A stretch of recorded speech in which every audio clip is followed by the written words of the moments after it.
So we have been talking during the course of the year about living out the fruit of the Spirit. And as I said, we're currently dealing with self-control. So we began a couple of weeks ago talking about the taming of myself. And today we're going to be talking about managing prosperity. Managing prosperity. And we'll close off next week with a conversation about the difference between work and labor. We'll talk about that next week. Now, when I talk about managing prosperity, there's a bunch of reactions that we get. And I would encourage you to receive what it is that the Lord is saying to you. I've heard from a few people who are not in church that they watch our videos online, and so I'm thankful to God and excited about that. If you're online, please stay with us. Don't be put off by managing prosperity in the church. How many of you know that the church is okay to also have some prosperity? Is that okay? Yeah. Right? Okay, so, but I'm going to give to you what the Bible actually says about that. Now, Jesus gave us 38 parables. And of those 38 parables, 16 deal with managing your possessions. That's quite significant. He also, in his word, has 500 verses in the New Testament that deal with prayer, and less than 500 words in the New Testament that deal with faith. Those are spiritual issues. But he has more than 2,000 verses that tell us how to manage our possessions. So proportionately, that's quite an interesting mix. And, I didn't go and count each of them one by one. I just went onto Google and I found a gentleman by the name of John Hagee, and I copied what he has. But I confirmed it in a number of places. The point is not so much the number, but relatively speaking, you can see that Jesus spoke a lot. The Bible speaks a lot about managing your possessions, which is a material concept, much more so than talking about faith and some of those spiritual concepts. And so that tells me that God is not just a God of the invisible spirit world, but it seems that God is a God also of the material world, which, if you think about it, he should be, because he created it after all. So, contrary to the belief that we sometimes have, it is important to God that we manage and steward the resources, the material resources he's given us, properly. Can you say you agree with me? Say yes, amen. Yes. All right. So, now let's talk about money. So money is a medium of exchange. We make exchanges through money to get things of value to us, by allowing those who have things of value to us to get things that they value, right? So that's all that money is. And I think it's ingeniously efficient in enabling good. I mean, it makes it so simple. Think about an economy without money, without that universal unit of exchange, how crazy it would be. I mean, imagine the guys who used to barter.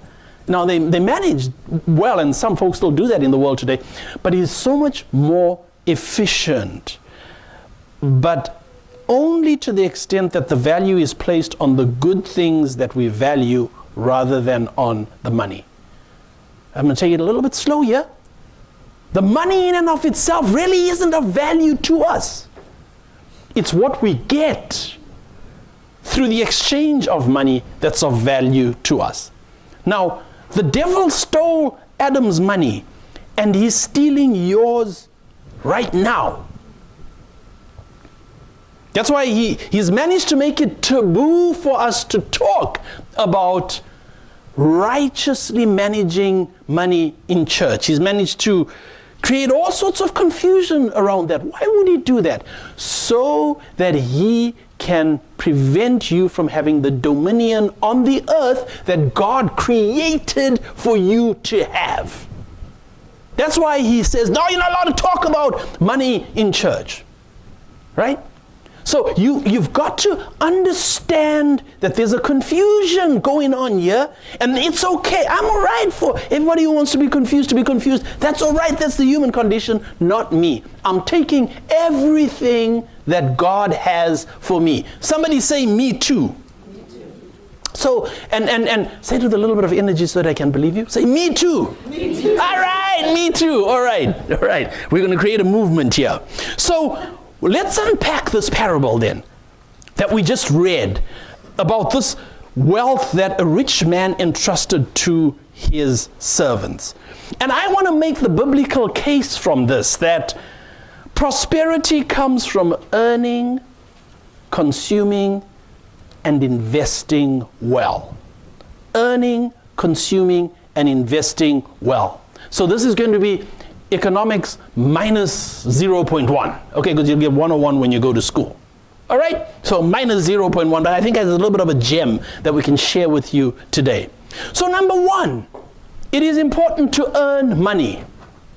It's important to earn money. Let's talk about that in the context of this parable. So it's noteworthy that these three people that received the bags of gold from their master when he was moving, what's interesting is that they were working for him. The Bible says that they were his servants. They were gainfully employed in earning money. Now, this is less about their status and more about how they were spending their time. So it's not so important whether they were employees or self-employed or business people. The point is that they were servants. Everybody say servants. And so therefore they were serving. They were providing a service.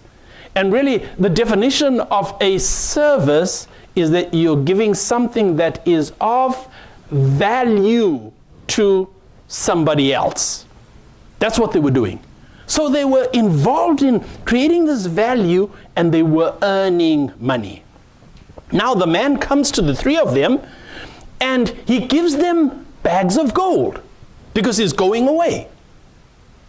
And as he comes to give them the gold, it's interesting that he gave them each different amounts according to their ability. That's so important. And every time I hear that, inside me there's something that says, if I'm one of those three, I want to be the one in the front who gets the most amount of gold. I mean, people feel that way. And I'm going to help you with that today. You see, the first earner, he received 5 times as much as the third earner. But I want to make a play on the use of the word talents, because in another version of the Bible it talks about talents. It's quite natural that in distributing the gold, that the master is going to give the most gold to the most capable investor. Does that make sense to you? Like if you have a choice, you've got this investor that's going to give you 20%, this one that's going to give you 10%, and then this one that's going to give you minus 2%. Typically, you would be looking for the one with the highest return. Is that how you manage your money? Yeah, okay, and that makes total sense. So what Jesus is saying, these guys, they can relate to. It's natural that he would distribute his wealth according to the capability because of his objectives, which is to increase in what he's got. But you see, here's what's important. In God's economy, talent does not equate to your value. You need to hear me here. The amount of talent that you have is not directly proportional to how much God values you. You see, when Jesus died, he didn't die more for the clever than the foolish. He didn't die more for the rich than for the poor. He died for everybody, valuing each and every soul the same way. And that is so important. Now, why is that so important? I'll tell you why it's not important. It's not important in making me say, okay, it's all right for me to be mediocre. No, that's not my message, please. That is not my message. Do you know me? Right? You know that that's not my message, please, right? That's not my message. I want you to excel, absolutely do. But what I'm saying is this, is that when we give ourselves to the service that God has called us to, we give ourselves like we're doing it for God because he values us equally. So if you are a CEO of a $1 billion company, you must give the same amount of effort to the success of that company as if you are a laborer who's working in some quarry down the road. You get what I'm saying? Because God values us the same, whether we are the CEO or we are the laborer. Now, I know it's hard for us to grasp that, but the Lord is saying to you today, understand who you are from that point of view. Because otherwise, here's what will happen. When you are in the company of the CEO, you'll think that it's God, the CEO, and then you. And that's not how it is. We are all the same at the foot of the cross. That's so important. Can you say, I am valued? I am valued. All right, so you've got to give. You've got to give of your best in the service that you're called to. And in 1 Timothy chapter 5, verse 8, here's what Paul says. Paul says, but if anyone does not provide for his relatives, and especially for the members of his household, he has denied the faith and is worse than an unbeliever. God expects excellence out of you in whatever you have been called to. I'll say, I am excellent. I am excellent. I want to use my illustration. I love these parables of Aesop's fables. I love them. And so there's this one about the goose who laid the golden eggs. How many of you know that? Do you know that story? We're going to use that now to illustrate the point. So there was a farmer and his wife, and they had this goose that used to lay a golden egg, one egg every single day. And they took care of the goose, and they had farms. They took care of all of the animals and the crops, and they were busy with what they were able to do, which was to take care of the farm, and they seemed to be doing well. But something peculiar, and get this, beyond their control, was actually causing them to prosper. And the application for us here really in earning is you do what you are capable of doing. You just do what you're capable of doing. Do your part and let God do his part. Let God do his part. Find a source of income and then work diligently and faithfully at that source of income. And let God do his part. I'm speaking from experience. I promise you, it works. It works. If you've got that menial task, you do it as though God's watching you, and you're trying to impress God with what you're doing. I remember when I came to Canada, I was working in a chocolate packaging factory with all of my degrees on the wall. It was wonderful. So I was busy working, packing those chocolates, and I got all the gas that I could. It'll get me there and back. So I got there for work at 7 o'clock, worked really hard until 10 o'clock break. And then after 10 o'clock break, when I came back, they laid me off. So I was counting how much I had earned in these 3 hours and how much the gas cost me. And I said, I earned less than the gas. So now this was a dilemma for me. But what you couldn't accuse me of was not working as though I was the best chocolate packer. In fact, I ended up getting the Temp of the Month award for that, right? I know it works because I could actually pay attention to that. Some fellows who owned blue chip companies decided that I could be an executive in their company. I worked the same way as when I was working with the chocolates. Now, am I saying that I'm good? No, I'm saying I believe God. That's all I'm saying. Work as though you believe God. The devil stole Adam's money and he's stealing yours right now. You see, that's why he gets you to spend more time complaining about your earning power rather than consolidating. That's why. I've told the story before, right? I know not all of us are immigrants here, so you might not relate to this. But I've hired lots, hundreds. And your immigrant comes in, please, I need a job, please, babe. And you give them a job, right? And then they're supposed to, and they work really hard for 3 weeks. And then afterwards, they get the attitude of the folks around there. Well, why should I come in? I need a 10-minute break. Why don't we have? And they start asking all those type of questions. Hey, weren't you the guy who was begging me for a job just because you needed to feed your family? But now you need all these privileges? Right? Can you relate to that? I think God is calling us to a higher standard for his glory. And you see, what happens is the devil causes us to complain because he knows that mindset of complaining in our earning goes into our consumption. So watch what happens. The second point, Andrea, is that you've got to consume. Prudently. You got to consume prudently. It's important, right? So here's the story in Exodus where Israel is moving now from Egypt and going to the promised land. And God has created for them this thing called manna. Because you see, they're nomadic, so they can't plant crops and so forth. So they're moving. And so while they're moving, God's going to feed them. And what he does is he sends down manna. So every morning, I think it was, a cloud or something would come and this white stuff would fall on the ground. And they would gather this and they would go and they would cook it and they would eat it. It was incredible. An absolute miracle. Now the thing about it was God said to them, I want you to take just enough for your family. So if you've got just you and your wife, there's this much that you take. If you've got you and your wife and 2 kids, there's this much that you should take. But there were always those entrepreneurial types who said, now I can actually take a little bit more and nobody will see. You see? And then there were the lazy ones who it was too much. Okay, do I have to take this much? And so they would go out and they would gather different amounts to what they actually needed. I mean, the entrepreneur knew that there's a lazy fellow here, so if I take more, I'll sell to him down, you know. Yeah, they knew that, right? But it was interesting that when they got back home and they weighed it out, the person who had gathered extravagantly ended up with just enough to feed their family. And the lazy one who hadn't gathered enough ended up with just enough to feed their family. So that their consumption was appropriate. You see, in Proverbs, there's a scripture that says, there are 2 things I ask of you, Lord. Do not refuse me before I die. Keep falsehood and lies from me.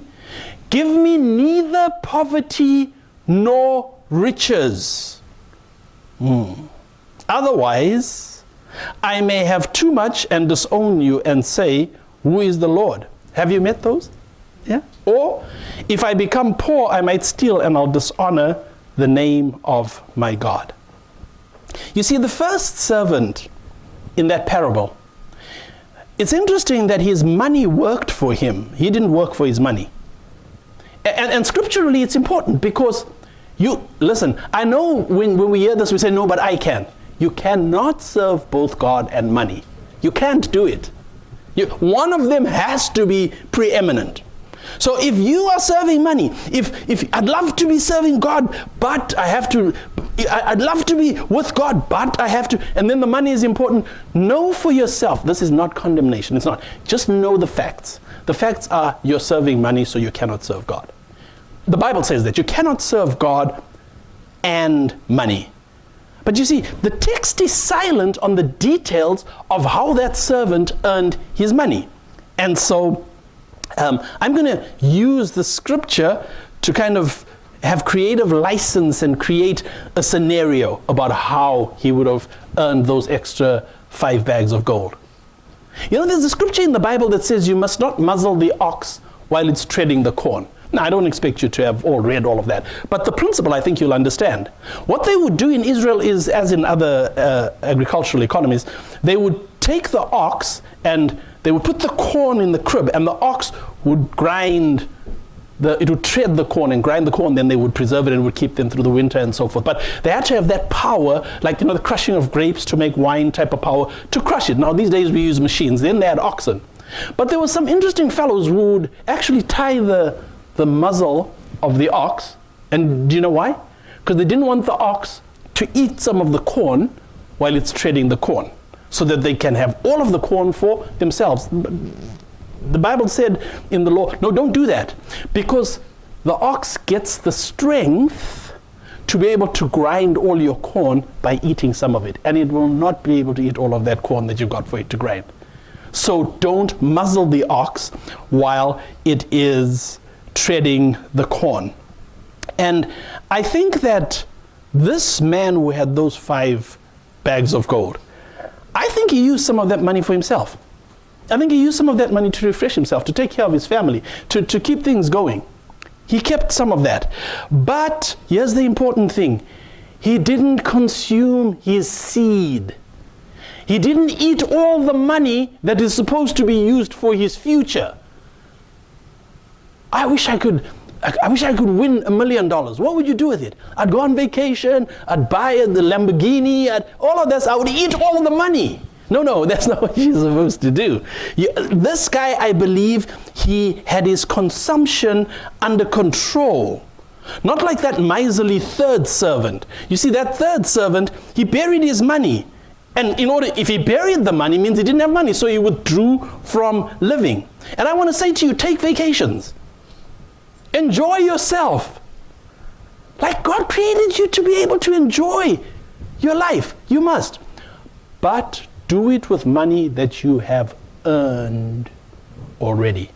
Now, and this is where it gets very difficult, because what many of you heard me say is do it with money that you're going to earn. I didn't say that. I said do it with money that you've earned. You say, oh yeah, I earned a credit card, so then I'm going to go on vacation with my credit card. I'm saying, no, you're not doing that. What you should do is you should earn the money, have it in the bank, and say, right, I have $5,000 to go on vacation, and then you go on vacation. You know what we do? No, you don't know, because you don't do it, right? We go on vacation because with money that we're going to earn in 2030. Of course, we die before we get there. So, but here's the thing: like your consumption has got to be under control. This golden goose that was laying its eggs, it would lay this egg, and the weight of an egg is about 144 grams, which is about 5 ounces. On Tuesday, I was looking up gold because gold is going up, and it was 1,500 US per ounce, which means that this guy was earning about 7,600 US per day, which is about $2.8 million per year. Wow. Now, when you think about that, you're running a farm. You probably don't have exceptional skills. And then there's this thing sitting over here, and it's just putting down $2.8 million per year for you. Can you imagine that? That's incredible. How many of you would like to have that problem? But watch what happens with this guy because of consumption.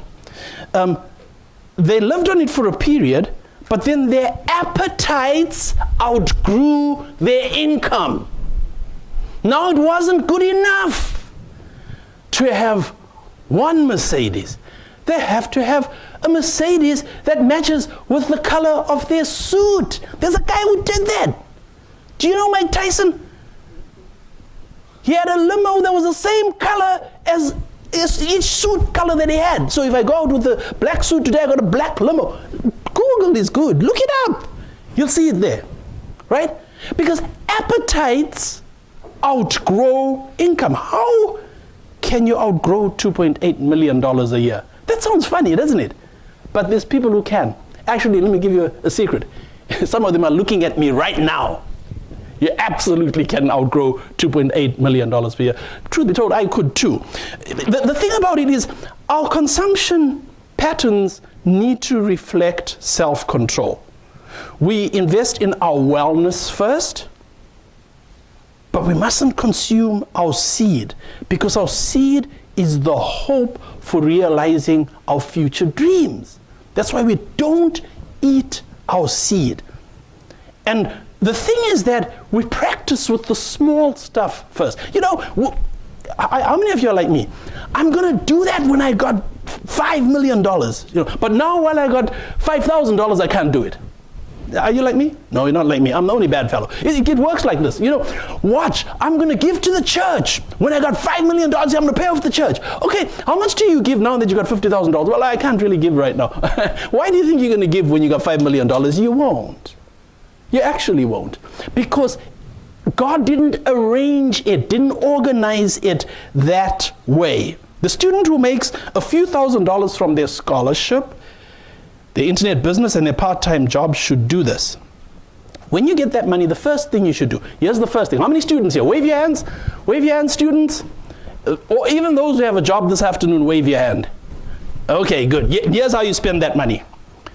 Number one, give back to God. But I got to buy my pass, my metro pass. No. Number one, give to God. Everybody say give to God. Give to God. All right, number two, give to the government what they say they need to keep you in a safe society. In other words, pay your taxes.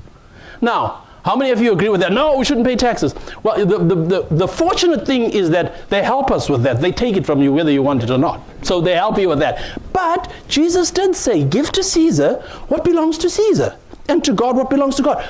Don't cheat on taxes. Now I want you to get this very, very clearly. Don't give all your money in taxes. Don't do that. It doesn't mean you must be just giving taxes all the time, but don't cheat on your taxes. Turn to your neighbor and say, don't cheat on your taxes. Now the next thing you do is give to your future. Give to your future. You know what? I don't have blue suede shoes. I gotta give to my future before I get on those blue suede shoes. Was it Elvis who used to sing about the blue suede shoes? Yeah, if I give to your future is important. So you give to your future, and then make sure that your house is in order. Make sure that you can eat, and make sure that you have a place to sleep, a secure place. Then number five, here's what you do. Spend the rest however you want to. Isn't that cool? Spend it. Like if you want to buy 10 ice creams at midnight, go to Dairy Queen. But let that be the rest. Do you see the order? That's controlled consumption. The devil stole Adam's money and he's stealing yours right now. He makes you question God's principles for prosperous living, not with a view to learn, but with a view to argue with it and to do something else. We gotta change our attitudes. That's why it's important to invest wisely. You must invest, but you must invest wisely. And change your attitude, right? God, teach me your way so that I can prosper in your path. That's what you say. Not, I want to study this thing so I can find a way out. You know, like how you study the tax laws so that you don't have to pay as much, right? And that's not how you come to God. When you come to God, you say, teach me so that I can know how to be able to prosper. So, number 3, my third point, invest wisely. So after a long time, the master of those servants returned and settled accounts with them. The 3 servants knew that they would be personally accountable for the talents that their master had entrusted to them. And his expectation was clear. They knew that he wanted a net gain. Do you know there's some people who work in companies who don't understand that the purpose that a company is created is to make a profit? There's a lot of people who don't understand. They think that the purpose that a company is created is so that they can have a job. No, when the company is not making a profit, you'll find that you having a job isn't the most important thing. Right?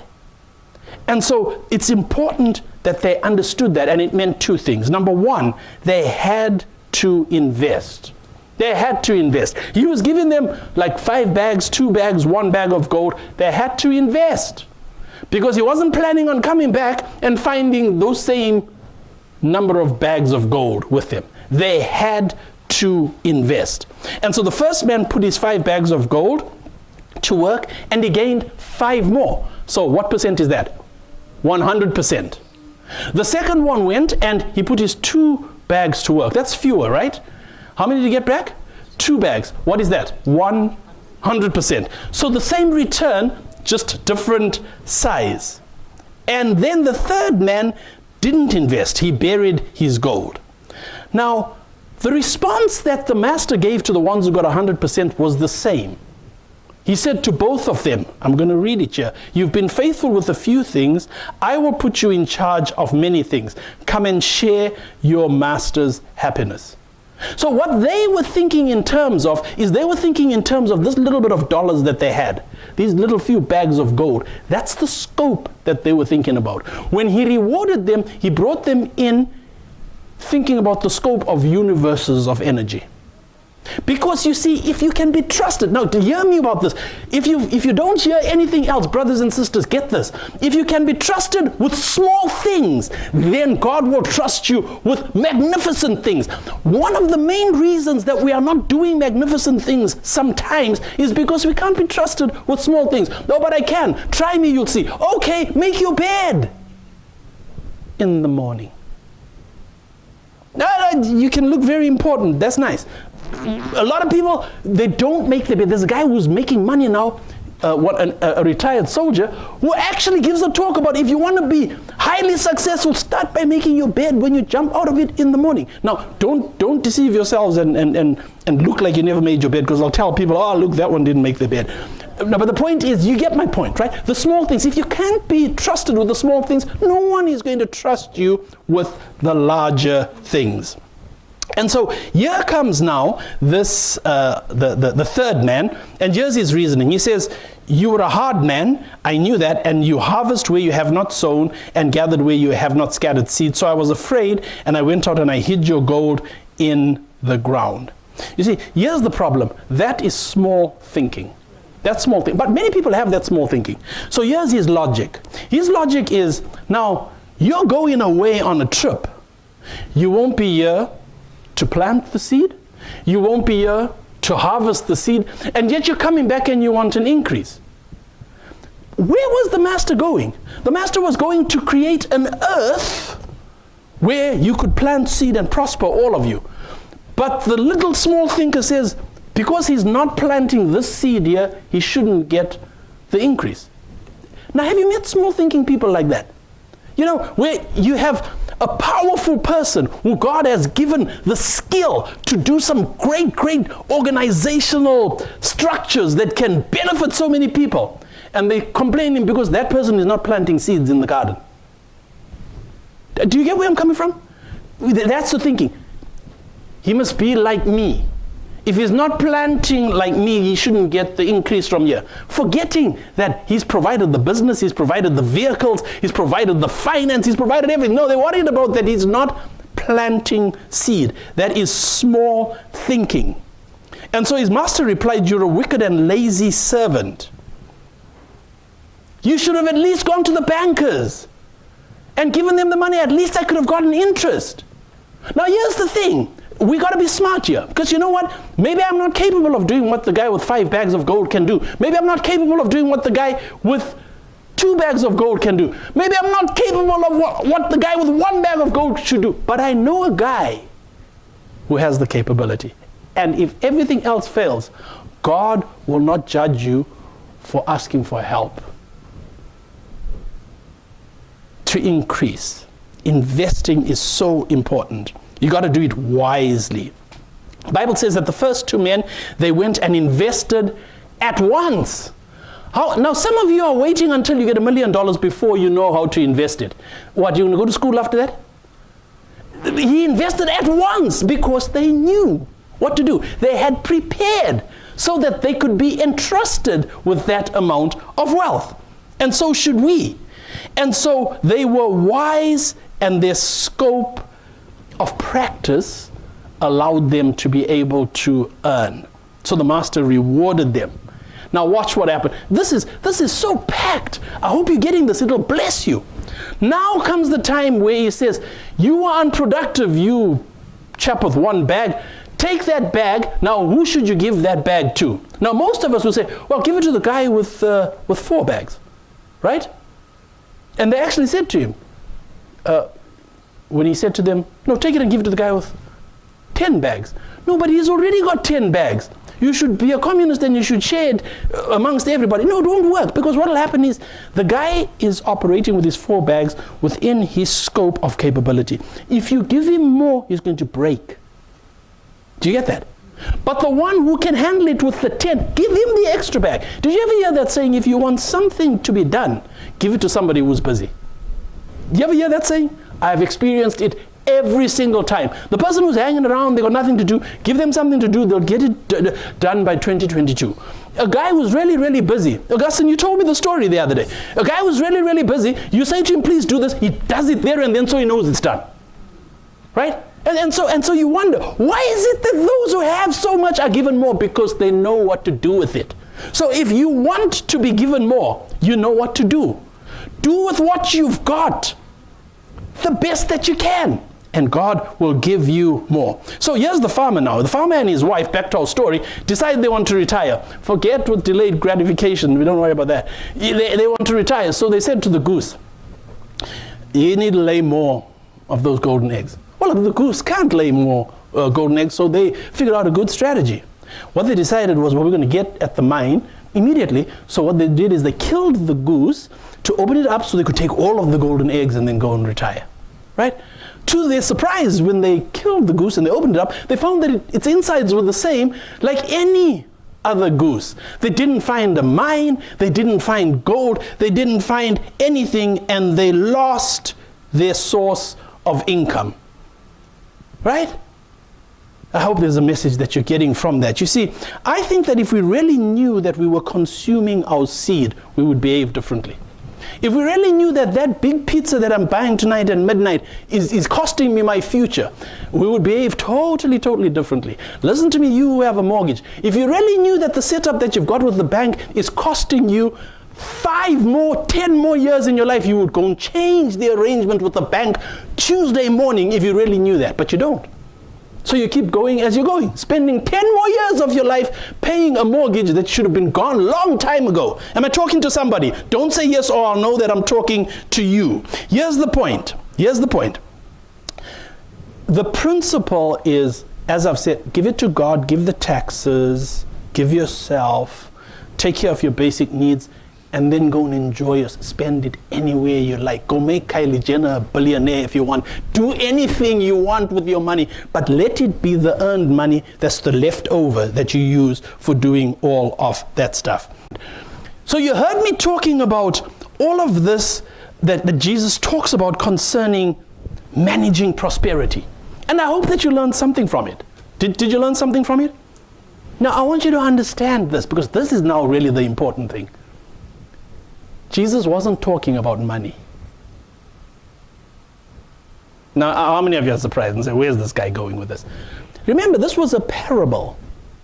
Jesus was using an example of something that we are familiar with to make his bigger point. He was talking about the kingdom of heaven. And he was saying, this thing that you know about, this managing of finances, think about the kingdom of heaven in that way. That money is going. It's going. And if it stays, you're going, and you're not going with it. They tried. Ask the pharaohs. They put the money inside there. When they dug the tombs up, hundreds of years later, the money was still there, and there was no pharaoh. The money is not going with you. It's the kingdom of heaven that counts. And what Jesus is saying here is that the kingdom of heaven should be our pursuit. He says, what does it profit a man if he gains the world but loses his soul? What does it profit a man? And so the same way that we want to be prudent with our finances, using that same understanding now, we should apply it in the kingdom of heaven. So, what does that mean in terms of the application in the kingdom of heaven? I think we can liken the master to Jesus when he returns. And the bags of gold is the talents that he's given to us, spiritually. And so now, when he comes and he reckons with us and calls us to account, he's not going to be asking us about the bags of gold. He's going to be saying, I place my spirit in you. How many other yous are there? So how many people now have a relationship with God and enjoy that relationship with God because of you? And you got to think about that. Now, I know we make all sorts of excuses. I'm too busy. But that's what the one with one bag did. And so the challenge to you, my brother and sister, the challenge to me is this, is that same way we're talking about our managing of material prosperity. We should apply that big time to managing spiritual prosperity. Don't take the gold that God has given you in your life, the spiritual blessings you enjoy, and bury it. Don't. Even if society tells you, no, religion is private, don't do that. Don't do that. Take the blessings that God has given to you and share it with somebody. Let them come to a knowledge of Jesus Christ. Let them have the same blessings that you have in your life. The devil stole Adam's money and is stealing yours right now. Here's the point. Do not be overly concerned about money. Don't be. You know the ones who worry the most about money on average are the ones who haven't got it? Did you know that? No? Yeah. The ones who can't pay their bills, they're the ones who spend the time, all the time hassling with that. The guy who's got a lot of money and doesn't worry about paying bills has much less of a problem with money. Don't be overly concerned with money. And so in conclusion, prosperity comes out of earning, consuming, and investing well. Don't let the devil steal your money. Use the pattern that I've outlined to you. Use that pattern. God will bless you. Don't kill the goose that lays the golden egg. serve your Creator with priority and with passion, and receive the spiritual gift of self-control. He has delivered us into the promised land, the city